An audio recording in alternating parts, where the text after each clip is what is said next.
Olá, boa noite. Estamos começando aqui a nossa primeira live do Gay Blogger. Estamos aqui muito animados. Hoje a gente vai falar sobre um assunto fundamental, que é o HIV e o PrEP. E para isso a gente está convidando Álvaro Costa, que trabalha no CRT de São Paulo. Para quem não conhece, o Centro de Referência e Treinamento oferece atendimento e medicação gratuitamente para pessoas que vivem com HIV. Para mim é um prazer, eu acho que é super importante falar com a população no sentido mudar um pouco o assunto, né? Porque ninguém aguenta mais falar de coronavírus, né? Vamos tentar falar alguma coisa diferente, né, hoje.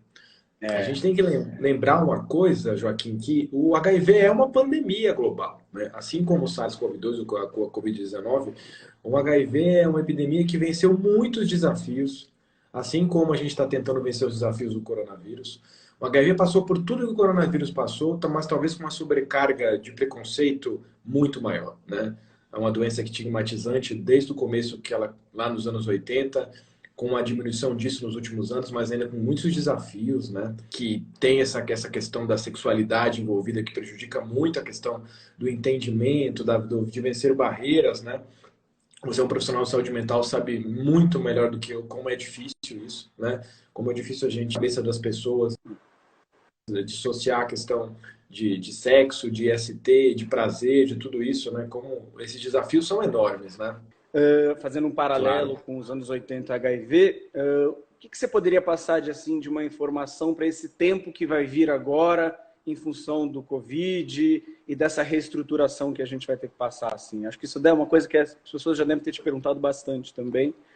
Olha, Acho que seria Joaquim, essa é legal uma começar grande por isso. pergunta, né? A gente vai ter que incorporar hábitos que talvez a gente não esteja acostumado, né? A gente vai ter que viver com um mundo um pouco diferente, né? Agora, não vai ter um dia que a gente vai chegar e vai dizer, a partir desse dia o mundo volta a ser o que era há 2, 3 meses atrás. Isso não é verdade, infelizmente.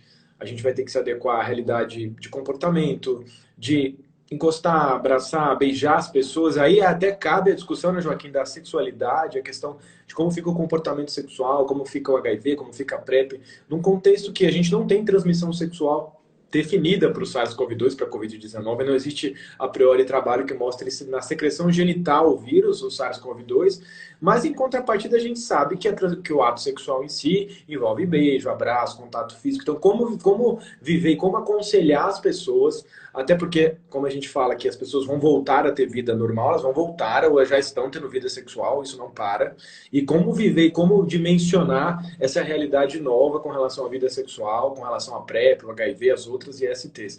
É um grande desafio para a gente entender isso e como conseguir aconselhar as pessoas de uma forma não restritiva demais com relação à vida sexual, que ninguém aguenta ficar em casa trancado numa vida virtual o tempo inteiro, né? A gente tem necessidades fisiológicas, necessidades que advêm a questão de qualquer tipo de julgamento, e isso é muito importante a gente lembrar de como a gente vai lidar com isso no dia a dia, né? Quando é que você acha que deve começar, talvez, as pessoas poderem pensar uma normalidade, entre aspas, na tua opinião?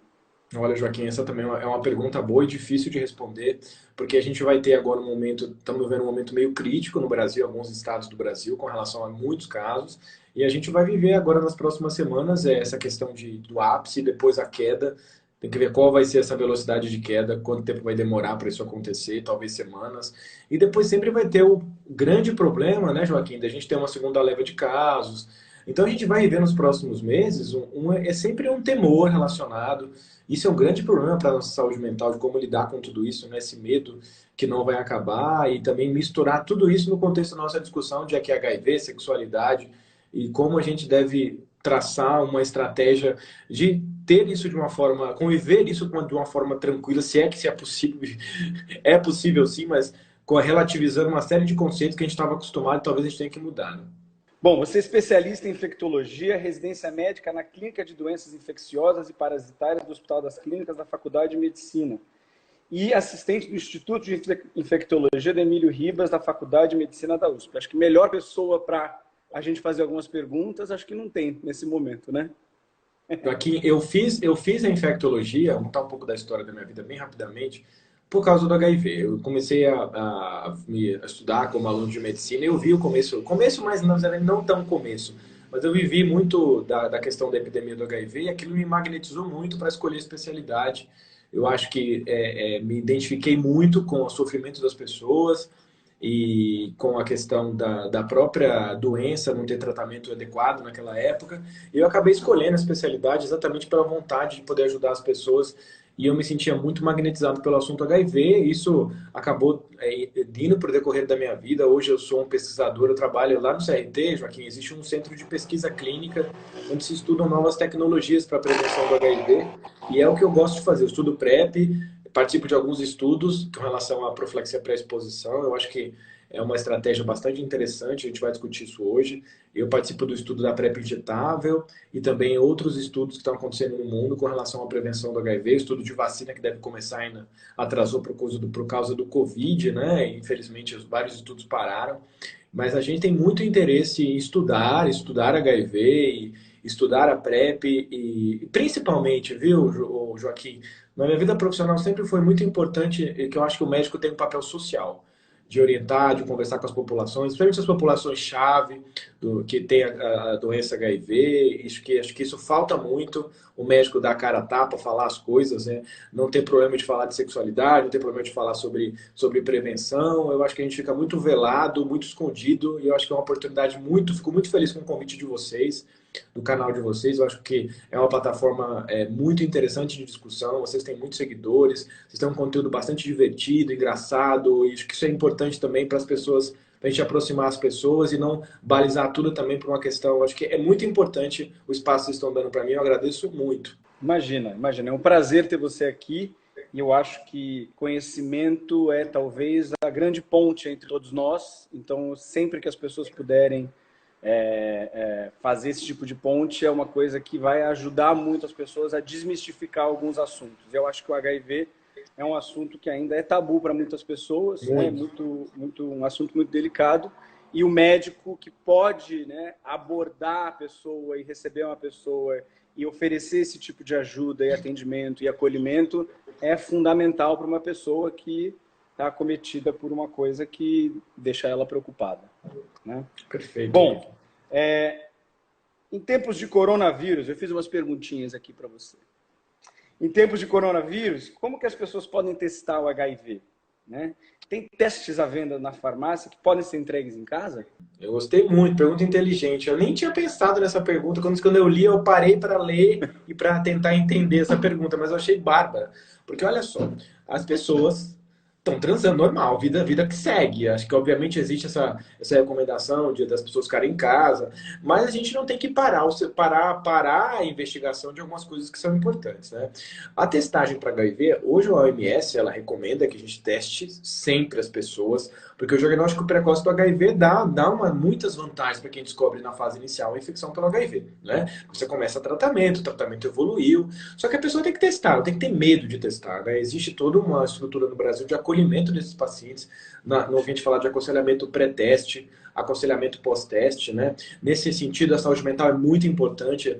Joaquim, lá no CRT, eu até convido você para conhecer lá o serviço, e esse aconselhamento pré-teste é feito pelo serviço de saúde mental, para o psicólogo, para o psiquiatra, e eles têm um papel fundamental, primordial, na hora de chega o paciente ali, tenso, estressado para fazer um teste. Isso é difícil, é muito difícil esse momento da pré-testagem, da testagem. Então, os testes de farmácia, sim, vem nos últimos anos, o autoteste, na verdade, chama isso de autoteste, como uma estratégia nova no manejo do HIV. As pessoas procurarem não tanto o serviço de referência, porque aí eu vou fazer uma crítica, viu, Joaquim? O modelo de atendimento de ST no Brasil ainda é um modelo muito, tem que melhorar muito, né? A gente tem aquelas clínicas de DST, onde as pessoas ficam sentadas ali esperando para fazer teste, muitas vezes tirando a questão do centro de referência, onde existe julgamento, existe medo, existe até as pessoas irem para lá e serem medo de ser julgadas por comportamento sexual, que é uma coisa boba, mas as pessoas ainda têm esse medo. Existem profissionais muito não capacitados para abordar isso de uma forma tranquila. Então, procurar uma farmácia para fazer um teste e comprar um autoteste passa a ser uma estratégia interessante. Inclusive, a OMS tem recomendado na linha de frente do HIV aumentar, ampliar os autotestes. Então, você pode, na farmácia, pode comprar esses testes, estão à venda.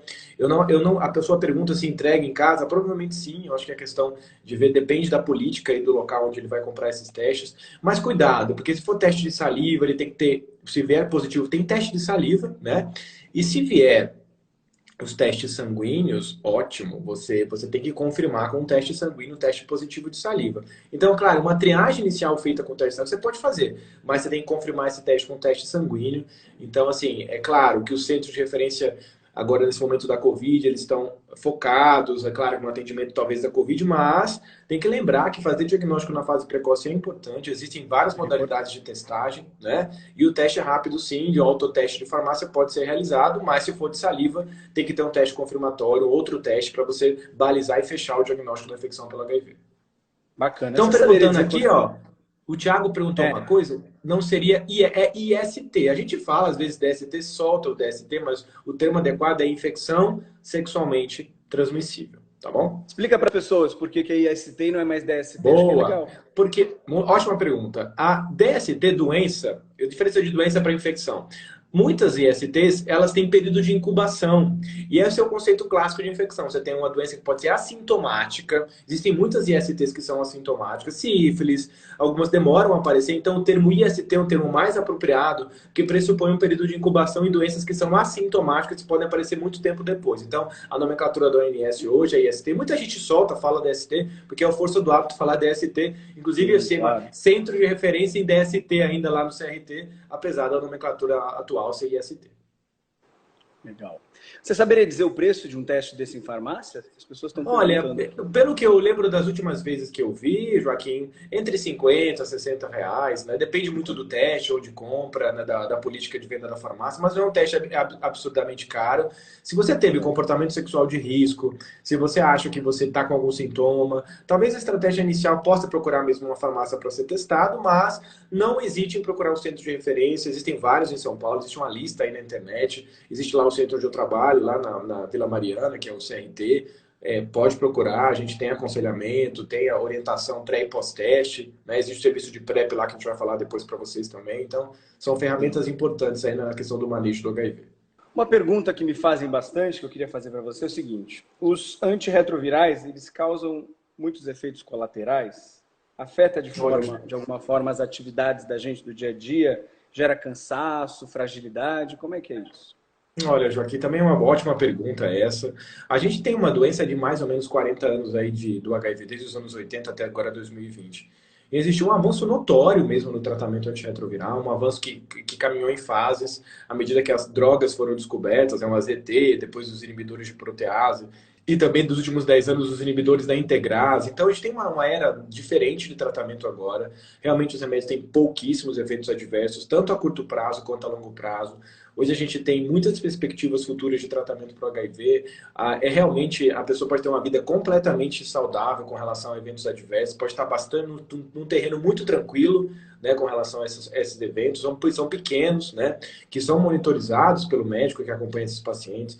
A quantidade de comprimidos diminuiu bastante. Hoje tem esquemas baseados em 2 ou em 1 comprimido. E mais interessante ainda, viu, Joaquim? Existe uma possibilidade que não é muito distante de drogas injetáveis para o tratamento para o HIV também, não só as drogas injetáveis para PrEP, mas também as pessoas tomarem uma injeção a cada 2, 3 meses. Em vez de tomar remédio todo dia, você toma uma injeção e você vai ter um controle adequado do HIV sem ter que tomar remédio todo dia. Então, existe já drogas aprovadas pelo FDA, drogas injetáveis que devem chegar no Brasil aí. Os estudos, o FDA deve aprovar até um tratamento combinado de 2 drogas injetáveis. Então, a pessoa até, a dúvida é se eu já começo com injetável, muitas vezes isso deve ser a linha o estado de tratamento para os próximos anos, mas também ela começa com uma droga oral, fica indetectável e depois troca para uma droga injetável. Então, temos muitas boas perspectivas para o tratamento, mas hoje tratar é tranquilo, o Brasil tem as medicações têm poucos eventos adversos e vida que segue para quem tem HIV. Vida com remédio, vida saudável e vida longa, se a pessoa se cuida e se a pessoa faz tudo direitinho no segmento do HIV. Bacana. Tem uma outra pergunta que até uma pessoa perguntou aqui, que também é uma pergunta que aparece bastante, né? O sujeito, né, o indivíduo que tem o HIV e está medicado e está indetectável, né? Ele transmite? Como é que é essa história em relação a isso? Acho que isso é uma coisa importante de ser discutido. Importantíssima, Joaquim, importantíssima a questão das pessoas que vivem, que tomam remédio de forma adequada. Isso foi uma das coisas mais extraordinárias dos últimos anos e que quando eu falo, eu fico muito feliz e eu acho que as pessoas têm que entender porque isso diminui muito o preconceito para pessoas vivendo com HIV. O que acontece? Quem toma remédio fica controlado, a gente tem um termo indetectável, ou seja, ela tem a quantidade mínima de vírus no sangue. E os estudos mostraram de maneira muito clara, é ciência isso, Joaquim, não é achismo, são vários estudos que mostram que a infecção do HIV controlada, se você controlar, você não transmite HIV para suas parcerias sexuais, mesmo que você tenha relação sem preservativo, relação de alta, relação com ejaculação, com risco alto de passar HIV, mas se você está indetectável, sistematicamente indetectável, isso realmente fecha. Você não é que o risco é pequeno, não é que o risco é baixo, o risco é zero. Em 2017, o CDC, que é o Center for Disease Control, lança em setembro de 2017, eu me lembro até um mês disso, porque isso foi marcante para quem é infectologista e quem trabalha com HIV, uma nota técnica histórica que diz que o U é igual a U, do inglês undetectable equals untransmittable. Para o português, indetectável é igual a intransmissível. Então, é muito importante. Olha só, qual é uma das maiores coisas que aconteceu, que a gente vê no dia a dia com os pacientes? Fala, doutor, ó, eu tô namorando um cara, pô, tô apaixonado pelo cara, quero ficar junto com ele, e eu tenho HIV. Como é que eu vou falar pra ele que eu tenho HIV? Hoje a gente consegue falar pra ele, você vai falar pra ele que você tem HIV, que você tá indetectável, que você trata, que você ama ele, quer ficar com ele, e que você não vai passar HIV pra ele de forma alguma, e que você vai ser corresponsável por esse sucesso da não transmissão, se você tomar remédio e direitinho. Então, isso diminuiu muito o preconceito para pessoas vivendo com HIV, foi muito importante, tirou o peso de muitas pessoas, inclusive no Congresso Mundial de AIDS, que teve ano passado, uma ativista deu uma aula, foi fantástico, ela veio e deu uma aula, e ela colocou as frases, Joaquim, das pessoas quando descobriram essa coisa do I igual a I. E as frases eram, eu não me sinto mais sujo, eu não passo para ninguém, eu tirei um peso das minhas costas, eu estou muito mais feliz. Quando eu contei para um paciente isso no consultório, o paciente chorou, porque ele estava namorando um cara há 3 anos e falou assim: eu agora consigo falar para ele, vou falar para ele, porque me sinto melhor sabendo que eu não passo HIV para a pessoa. Então, isso teve um impacto psicológico muito grande nas pessoas vivendo com HIV. E hoje eu falo, qualquer pessoa pode se relacionar com alguém que tem HIV tranquilamente, porque não vai pegar HIV de forma alguma. A ciência é definitiva, indetectável, é igual a intransmissível. Repassem isso para todo mundo, coloquem isso em rede social. Isso é muito importante que as pessoas saibam, porque a gente não pode ter preconceito com a doença já de 40 anos, que já tem que vencer barreiras e pensar num outro momento para o HIV. Não falar em preconceito, falar em vacina, falar em PrEP, falar em outras coisas. Para mim é coisa do passado, a gente tem que vencer essas barreiras. E o Igual aí veio para isso. Muito legal. Tem uma pergunta aqui que eu acho legal, que pergunta, quem usa cocaína, e não precisa ser cocaína, né? Qualquer tipo de entorpecente, como é que é a questão da interação do medicamento que as pessoas tomam, o antirretroviral, com outros tipos de produtos e remédios que as pessoas podem eventualmente tomar, até para, por exemplo, diabetes e outras enfermidades? Opa, essa também é uma pergunta bem interessante. A gente sabe, a gente não pode ser hipócrita de não falar que existe muitas pessoas que fazem uso de drogas recreativas, né? Que a gente fala de chemsex, né? Tem muitas coisas aí a gente conhece isso, sabe disso, tem que entender que isso faz parte, muitas vezes, do dia a dia do atendimento nosso e se prever essas interações e aconselhar os pacientes, né? De forma alguma a gente deve pegar e falar, olha, você usa isso, a gente tem que minimizar o dano causado por uso de algumas drogas que usam de contexto recreativo. Com os antirretrovirais de última geração, Joaquim, a gente vê pouca interação dos antirretrovirais com essas drogas recreativas, né? O efavirenz era uma droga que muito foi utilizada nos anos 90, existia um pouco de interação. A gente realmente precisa orientar, né? Alguns remédios têm interação, remédios para diabetes, para convulsão, a gente tem que prever essas interações, às vezes nem prescrever essas medicações para esses pacientes, ou trocar essas medicações de interação, né? As pessoas, claro, que o uso abusivo de qualquer substância fora do que é dentro de um contexto, né, entre aspas, aí, considerado recreativo, pode trazer problema, obviamente. A gente orienta para as pessoas que, claro, você vai numa balada, vai numa festa, às vezes quer usar alguma coisa, a gente não tem essa orientação de não pode usar nada, você não pode. Não existe isso. A questão é orientação, não, uso abusivo não é legal, a gente orienta a questão de não associar drogas, de repente, que podem, 2 ou 3 drogas, aí pode interagir com os antirretrovirais. Então é só para a gente entender e aconselhar de uma forma tranquila para diminuir o dano, às vezes, que pode acontecer o uso abusivo de alguma droga recreativa. Eu estou te fazendo essa pergunta porque agora você já deve ter ouvido falar com certeza no chemsex, né? O chemsex, São as exatamente. pessoas que estão procurando fazer sexo sempre sob o efeito de alguma droga recreativa, né? Isso é uma realidade global, né? Uma realidade global. E, na verdade, eu não sei se a palavra é essa, mas isso pode dar uma combustão, né? Uma mistura dentro do organismo de uma pessoa que ela não está ciente do que ela pode estar fazendo, né? Você pode comentar um pouco sobre isso com a gente? A questão do chemsex, Joaquim, a questão do chemsex, a gente fica um pouco preocupado pela questão do aumento da vulnerabilidade mesmo para as ISTs, porque dependendo da droga que a pessoa está usando, da combinação, realmente ela pode ficar mais vulnerável a pegar algumas ISTs. A gente não fala, só tem que lembrar que não existe só HIV, existem outras ISTs aí que são importantes para a gente pensar em prevenção. A gente viveu epidemia de hepatite A 2 anos atrás no Brasil e no mundo, na população HSH, homem que faz sexo com homem. Vive uma epidemia também de hepatite C, então a gente tem que lembrar de que o uso de drogas recreativas pode aumentar a vulnerabilidade a essas ISTs. Então, só a questão de tomar um pouco de cuidado, perguntar para o seu médico, aí que vem a questão, às vezes, do tabu de falar de uma forma clara o que usa, tem que falar, tem que conversar, os médicos têm que estar preparados para discutir isso com os pacientes de uma forma isenta de preconceito, de julgamento e numa questão de orientação de reduzir danos, né? Isso é o mais importante. Com certeza. Há pouco tempo saiu uma notícia que o governo iria autorizar a venda de retrovirais nas farmácias. Isso é verdade? Isso vai acontecer? Olha, Joaquim, o problema é que o Brasil já tem a compra, já quebrou patente de vários antirretrovirais, então é muito barato para o Ministério da Saúde produzir alguns antirretrovirais. Eles são produzidos em alguns locais do Brasil, claro que não são todos. E o Brasil tem acordos muito bem estabelecidos com a indústria farmacêutica com relação à liberação de alguns antirretrovirais. Então, claro, existe a possibilidade até de importar antirretroviral em algumas farmácias em São Paulo, no Rio. Você importa e vende, só que o custo, Joaquim, é algo exorbitante, né?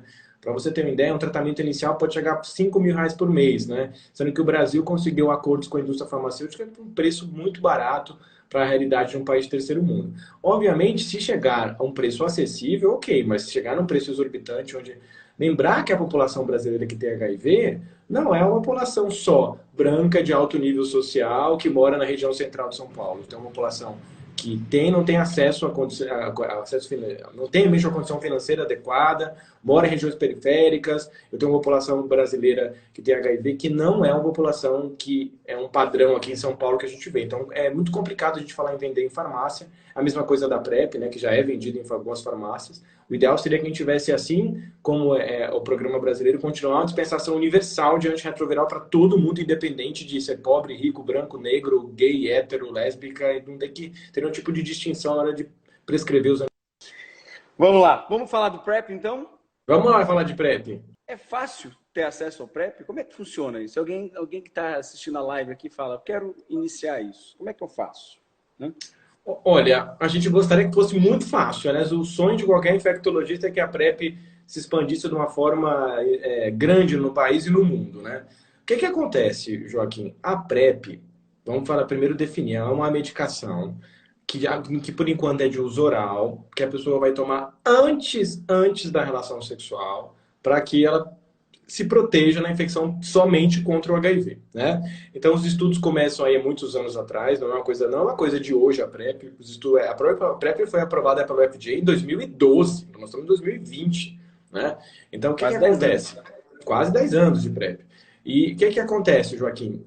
Ela é uma estratégia muito efetiva, custo-benefício, e o Brasil só implementa a PrEP no PrEP SUS, né, em 2018, no final do ano. E aí começa-se um plano de expansão da PrEP, o acesso via SUS, né? Desde então, há muito tempo, antes de 2018, já veio a possibilidade de comprar essa medicação na rede privada. Inicialmente, Joaquim, quando ela saiu, o custo era um fator completamente impeditivo. Um frasquinho de 30 comprimidos da profilaxia pré-exposição, da PrEP, custava por volta de R$ 3.000 por mês. Então ficou era muito impeditivo naquela época, quem quisesse tomar a PrEP. Aí foi barateando o custo, um acordo com a indústria farmacêutica, tem uma indústria que tem a patente aí da PrEP, né, que é a Gilead. E aí hoje eu consigo comprar o Truvada na rede privada, mais ou menos aí por R$ 250 a R$ 300, um frasquinho aí de 30 comprimidos. E tem o PrEP-SUS, que é o acesso via o Sistema Único de Saúde, onde as pessoas procuram uns centros de referência, elas vão ser avaliadas realmente se elas têm indicação de tomar a PrEP. E aí elas entram no esquema dos protocolos, né, de dispensação do Ministério da Saúde, onde elas passam a cada 3 meses para pegar a medicação, elas fazem exame de sangue logo na entrada, depois fazem um segmento, e elas são acompanhadas de forma contínua no serviço de saúde. A questão é, a gente vive um momento, talvez, com relação à parte política, talvez desfavorável para falar de ST, né? E a gente tem muitos problemas porque a PrEP é uma ferramenta ainda que existe muita polêmica, muita problematização política e às vezes preconceito em torno dela. Então a gente, infelizmente, nos últimos meses e no último ano viu que essa expansão ela não caminhou na velocidade que a gente gostaria que ela caminhasse, principalmente que ela saísse das grandes capitais e fosse para o interior do Brasil, onde as pessoas que morassem fora de grandes centros tivessem acesso à PrEP. Porque a grande questão Joaquim, quem tem acesso é o cara branco, que mora nos Jardins, que tem um nível social. É muito interessante a gente falar que quem deveria ter acesso à PrEP são as populações minoritárias, as populações realmente que não têm condição de comprar a PrEP, né? Então a gente precisa muito que essa expansão ocorra, e isso é vital para o sucesso da prevenção do HIV hoje. No mundo se fala.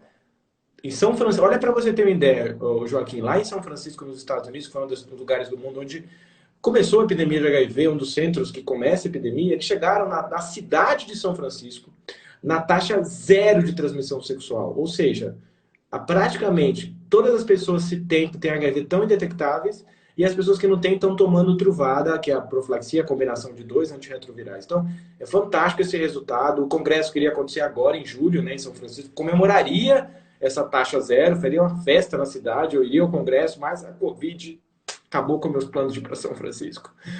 Então, o congresso vai ser virtual, o Congresso Mundial de AIDS é um congresso muito interessante, porque é um congresso muito social também, que problematiza a questão do HIV, não só na questão da ciência, né? Então, realmente, essa é a questão da PrEP hoje no Brasil. Muitos desafios, temos medo que essa expansão não caminhe. Gostaríamos muito que todo mundo que tivesse vulnerável tomasse, que tivesse acesso de uma forma tranquila, de um bom serviço de atendimento, né? Mas a gente tem muitos entraves aí. Tem uma turminha aqui perguntando a questão do uso prolongado desse tipo de medicação, né? Quer dizer, a gente vai jogar, a pessoa que toma isso, né, está jogando para dentro um medicamento forte, né, poderoso, né? Isso nas pessoas alguma preocupação, se isso pode afetar a saúde das pessoas em outras instâncias, né? Que você poderia dizer para a gente sobre isso? De novo, é uma ótima pergunta, falar dos eventos adversos da PrEP. A PrEP foi muito estudada antes dela ser liberada, né? Teve muitos estudos em várias populações, não só a população em homem que faz sexo com homem, mas também população heterossexual, e na população trans também, que a gente pouco fala da população trans, é uma população muito negligenciada ao acesso dessas ferramentas de prevenção, e é a população que tem a maior prevalência de HIV no Brasil, onde se concentra grande parte dos casos, né? E o que se viu realmente é que realmente é uma medicação que funciona, com um nível de prevenção próximo de 100% nos estudos atuais com relação à prevenção do HIV. A pergunta que você fez foi ótima. Ela tem evento adverso? Joaquim, tem, mas é muito pouco. Ela pode dar uma discreta alteração de massa óssea, você pode ter uma perda leve de massa óssea. Ela pode ter alteração de função renal, mas é muito raro acontecer isso. E o mais interessante que as pessoas têm que entender, se tiver isso, você para de tomar e volta ao normal, entendeu? Então, tudo isso é uma grande verdade, é uma medicação segura e com poucos eventos adversos a longo prazo. Que bom. E você acha que é possível, por exemplo, vamos supor que uma pessoa toma, dá alguma coisa renal, né, algum alerta em algum exame, para um pouco, ela pode tentar novamente lá na frente? Como é que é isso? Isso a gente pode monitoriza esses pacientes com função renal a cada 3 meses, com exames de sorologias, né? A gente faz isso sempre no segmento a longo prazo. E qualquer alteração que tem, a gente para a medicação e observa. Geralmente é possível retornar as medicações. Obviamente, toda medicação tem evento adverso. Óbvio, não estou falando que é 100% seguro, mas se a gente fizer uma lista do que acontece de evento adverso, muito, assim, eu faço PrEP, segmento de PrEP, já faz muitos anos os pacientes.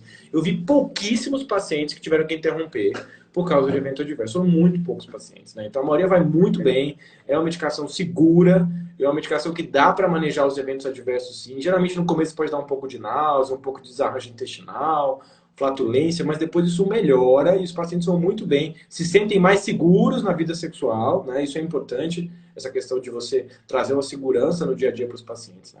Legal. Bom, eu acho que você tocou nisso, vou perguntar brevemente. A eficácia, né? É 100%? Ou como é que é essa margem de possibilidade?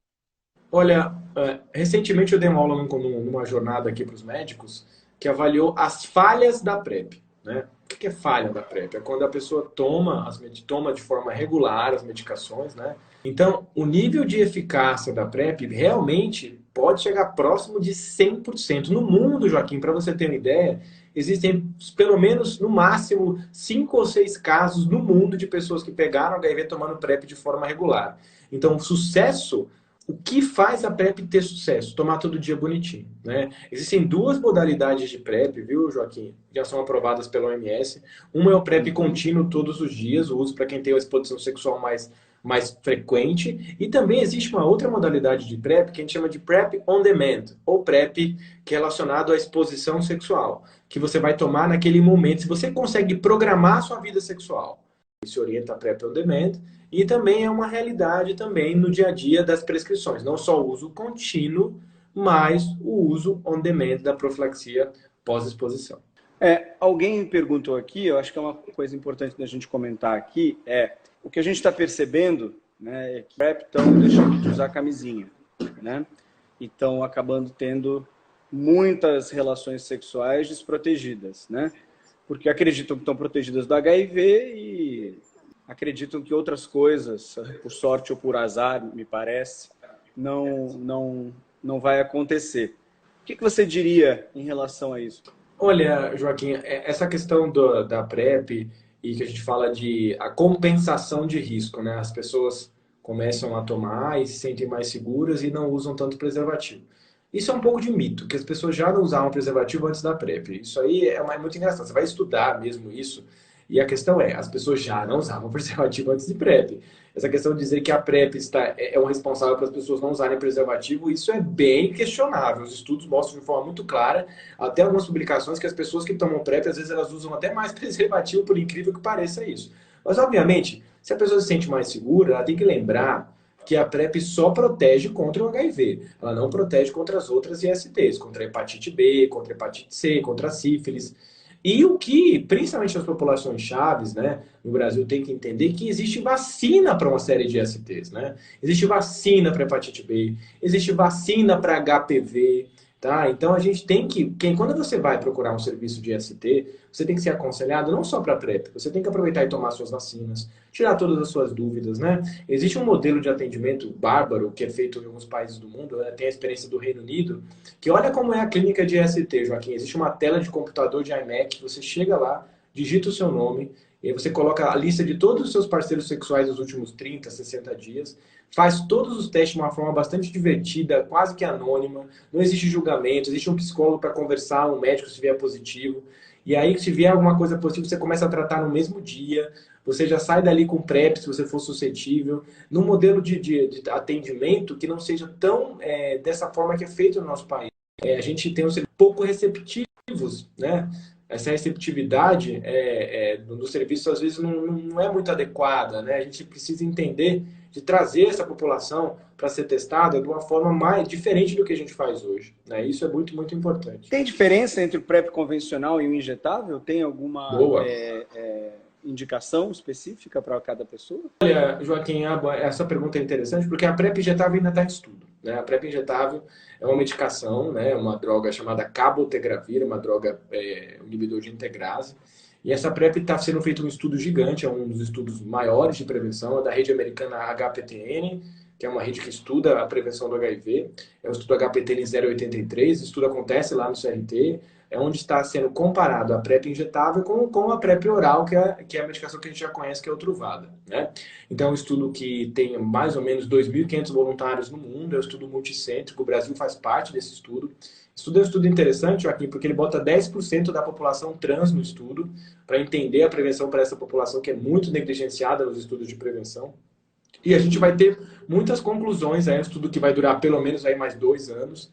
Já temos vários centros, existe um estudo para mulheres heterossexuais na África com a mesma medicação, que é outro estudo da rede americana HPT. Então, estamos aguardando o resultado, é uma ferramenta promissora, é uma injeção a cada 2 meses, né? Esse é o desenho do estudo, e a gente realmente talvez tenha ótimas notícias de uma injeção a cada 2 meses, para as pessoas se prevenirem contra HIV nos próximos anos. A gente espera que o estudo seja um sucesso, porque só posso liberar uma medicação, né? A gente está vendo isso aí com o coronavírus, todo mundo querendo que a medicação libere de uma hora para outra. Eu estou estudando uma droga para prevenção que vai durar 2 anos o estudo, que é o estudo do cabotegravir. A gente não pode, é uma irresponsabilidade você lançar no mercado. Imagina uma droga, ó, tome isso aí que você não pega HIV. A pessoa vai lá, toma e pega HIV. Não dá, não tem como a gente fazer isso, né? Tem uma pergunta aqui de Tiago, perguntou se antirretrovirais podem interferir na libido, ocasionar algum problema de ereção, alguma coisa do tipo, que afete a resposta sexual. Olha, quando a gente fala desse problema que é muito comum, não só em pessoas vivendo com HIV, mas é um problema que pode acontecer com todo mundo, a gente entende que muitas vezes o impacto psicogênico do HIV, quando descobre, existe muita coisa que é muito mais a cabeça do que o próprio antirretroviral, né? Então a gente, obviamente, o HIV pode ter uma queda de testosterona, dependendo da fase da doença, do grau de imunidade do paciente. Então, quando a gente avalia a disfunção erétil ou a disfunção sexual, é uma avaliação que tem que ser multifatorial. Tem que avaliar tudo antes de falar que é o antirretroviral. Então, a gente dosa, caminha para o urologista, vê se tem alguma disfunção peniana relacionada à anatomia do pênis, faz uma avaliação psicológica psiquiátrica, porque a gente vê muitas vezes que o problema não é o antirretroviral, né? Então, tem poucos problemas relacionados à medicação antirretroviral e à disfunção erétil e à libido, porque isso tem muito a ver com outras coisas, você sabe melhor do que eu, que cada pessoa, que isso aí é muito da cabeça da pessoa, muitas vezes. Claro, eu estou falando que todas as vezes é isso. Você tem que pedir por uma avaliação médica, uma avaliação de um profissional de saúde mental, para que se chegue num diagnóstico coeso para se tratar de forma adequada. Mas o tratamento é terapia. Mas o tratamento não é remédio para disfunção erétil, né? E me diga uma coisa, que é uma pergunta que aparece bastante também, até perguntaram aqui agora, problema de estômago, né? Porque é um remédio que faz via oral, né? E tem pessoas que podem ter o estômago um pouco mais sensível. Isso aparece para você como uma questão? Olha, Joaquim, fala de duas coisas. Do tratamento do HIV para quem tem os antirretrovirais, pode dar isso um pouco de gastrite, mas isso pode ser momentâneo só na fase inicial. E a PrEP também, só nas primeiras semanas você pode tomar uma medicação para proteger o estômago. Não é um problema definitivo de forma alguma a questão da gastrite, do problema do estômago, para a pessoa não tomar ou parar a PrEP. É muito raro se ver interrupção da PrEP com problema gastrointestinal. Eu fiz uma outra pergunta aqui para você, falar um pouco de atualidade, que eu acho que as pessoas estão muito curiosas em relação a isso, né? As pessoas com HIV estão mais vulneráveis em relação ao corona? Olha, essa é a pergunta que eu me fiz e que várias pessoas fizeram nas últimas semanas. Isso motivou um estudo, o pesquisador principal desse estudo, é um estudo que vai avaliar pessoas vivendo com HIV, é um estudo multicêntrico, e a gente vai tentar concluir, né, se as pessoas vivendo com HIV têm um risco menor ou maior de ter a Covid-19. Por que esse estudo começa? Porque se acha que o antirretroviral tem uma ação anti-SARS-CoV-2, né? Então, eu e mais alguns 6 grupos de pesquisadores em São Paulo vamos avaliar todos os pacientes HIVs que internam com SARS-CoV-2 ou Covid-19 para avaliar se tem algum fator de proteção ou não da infecção pelo HIV. A gente acha que pode ter, porque os antirretrovirais podem ter uma ação para o coronavírus. Então, a gente já vai fazer uma cote retrospectiva desses pacientes e avaliar o que está acontecendo. Esse estudo já está na plataforma aí de pesquisa que faz a regulamentação. E logo, logo, esse estudo começa, a gente vai avaliar e eu vou ficar bastante feliz depois de vir trazer notícias para vocês aqui no canal sobre o resultado final desse estudo de pessoas vivendo com HIV e a Covid-19. Começaram a testar o uso de antirretroviral para o tratamento do corona. Essa pesquisa, ela continua? Está descartada essa possibilidade? Olha, Joaquim, na época dos outros coronavírus, lá no SARS e do MERS, a gente estudou já o antirretroviral chamado Kaletra, que é um inibidor de protease para o tratamento dos coronavírus. Os resultados não foram muito animadores, a gente teve um estudo na China que usou o Kaletra agora recentemente, também não tivemos bons resultados. Tudo bem que os estudos, estudo pequeno, com um N pequeno de pacientes, a gente tem que entender que, obviamente, estudar melhor o papel do antirretroviral, pode ser que tenha um papel sim, mas a gente tem outras drogas também entrando na linha de frente aí no tratamento. Uma droga é o Remdesivir, uma droga que foi aprovada pelo FDA agora, e não é um antirretroviral, mas se parece muito com um antirretroviral, o tenofovir, né, e o TAF. Então, talvez a gente tenha aí um caminho que possa ser o antirretroviral no sentido do tratamento aí da SARS-CoV-2. Mas é esperar, porque a ciência é muito dinâmica. Eu tenho muito otimismo com vacina, apesar da ciência mostrar. Nós estamos há 40 anos buscando uma vacina para HIV, desde que a epidemia começa lá nos anos 80, estamos em 2020 agora. E é uma tarefa muito difícil. O vírus HIV tem várias estratégias de escapar do sistema imunológico. É um grande desafio, mas a gente tinha um túnel totalmente com poucas luzes, né? E hoje a gente tem várias luzes no fim do túnel, então a gente tem alguma perspectiva realmente de ter alguma vacina para HIV nos próximos anos, sim. A questão é qual é a durabilidade dessa vacina, quantas doses vai fazer, como é o modelo dessa vacina. A gente vai começar um estudo lá no centro de referência, lá no C. Esse estudo é um estudo de uma vacina mosaico. Eu estou até aqui, estava até aqui esses dias aqui lendo esse estudo. É um estudo que vai começar lá no CRT. É uma da rede americana HVTN, de Human Vaccination Trial Network.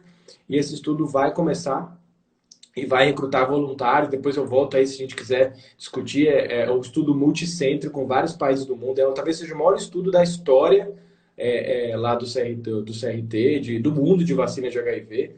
Então a gente vai começar. Agora o CRT está meio parado, então a gente está com atendimento reduzido lá no CRT por causa da Covid, só dando receitas para os pacientes mesmo que estão com segmento regular lá. E até os estudos pararam um pouco, então a gente vai esperar realmente acabar essa questão da Covid para retomar o atendimento lá no centro de referência de forma regular, e também os estudos de vacina que nos interessam muito a humanidade. Temos 36 milhões de pessoas vivendo com HIV no mundo. 36 milhões de pessoas é muita gente, né? Muito bem. Sobre o corona, para a gente fechar aqui nossa live, a sua expectativa talvez seja que a gente tenha boas respostas nos próximos meses sobre a vacina ou sobre medicações que ajudem as pessoas a sobreviver melhor, mesmo que fiquem graves em relação ao corona? Olha, Joaquim, a vacina é algo bem distante para esse ano, né? A vacina deve ser, se a gente conseguir, claro, com muito otimismo, mas com cautela, mas otimismo, a vacina é algo para 2021 e não é algo rápido. O estudo de vacina demora, a gente vê isso até com HIV, até hoje a gente não tem uma vacina. E agora, as medicações, talvez a gente tenha boas notícias nos próximos meses, talvez não uma... Lembrar que no HIV, a gente começou com AZT, e depois a gente viu que uma droga só não dava certo. Tinha que ser 2 ou 3 drogas. Eu acho que a gente vai ter a mesma coisa com o coronavírus. A gente vai ter 2 ou 3 drogas associadas para tratar esses pacientes, assim como foi o HIV, assim como foi a tuberculose.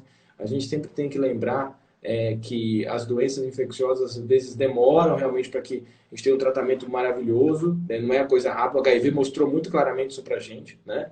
Mas eu acho que o tratamento, sim, a gente pode chegar em uma ferramenta que pelo menos diminua a mortalidade um pouco, diminua o tempo de internação, desafoga o serviço de saúde, né, público. Então a gente precisa realmente ir atrás. Então está se estudando muito tratamento, mas o que está acontecendo ultimamente na mídia é um monte de notícia errada, um monte de coisa exagerada. A gente tem que lembrar que fake news não informação precisa de qualidade é muito importante, ciência é muito importante. Foi um tapa na cara, né, o coronavírus, num país que não estava investindo em ciência, no sistema público de saúde, não investindo em saúde, em profissional da área, em serviços, né, que são fundamentais para a população, né, um governo que realmente pecou muito nesse sentido. Espero que agora a gente retome a questão de olhar a saúde de uma forma adequada, todos os profissionais, como vai ser importante, né, Joaquim, o profissional de saúde mental nesse momento, para lidar com toda essa ansiedade do coronavírus, tudo que está acontecendo, né? E também buscar realmente que a gente tenha logo uma medicação aí para o futuro. A gente torce muito, mas com muita cautela e com muita racionalidade na avaliação. Não é a população quer escutar aqui da boca do médico, vai dar certo, já deu certo, tem que usar. Não é assim. A gente tem que ser cauteloso e só falar a verdade, sem querer iludir ninguém. Não temos medicação para o coronavírus ainda, vai demorar para ter, e todas que estão aparecendo aí não estão mostrando resultados favoráveis até agora, maio de 2020. Olha, Álvaro, muito obrigado pela sua participação. Acho que a gente conseguiu aí em 1 hora debater muitos assuntos muito importantes, que as pessoas têm muita curiosidade. Acho que a ideia de fazer essa live é a gente conseguir continuamente trazer informação e acesso para as pessoas. Eu gosto muito dessa ideia de fazer uma plataforma, uma ponte onde as pessoas podem interagir e ir tirando as suas dúvidas. Então, eu acho que é o tipo de serviço que interessa muitas pessoas. Então, eu quero te agradecer pelo seu tempo, pela sua participação e dentro em breve procuraremos você de novo para uma outra live.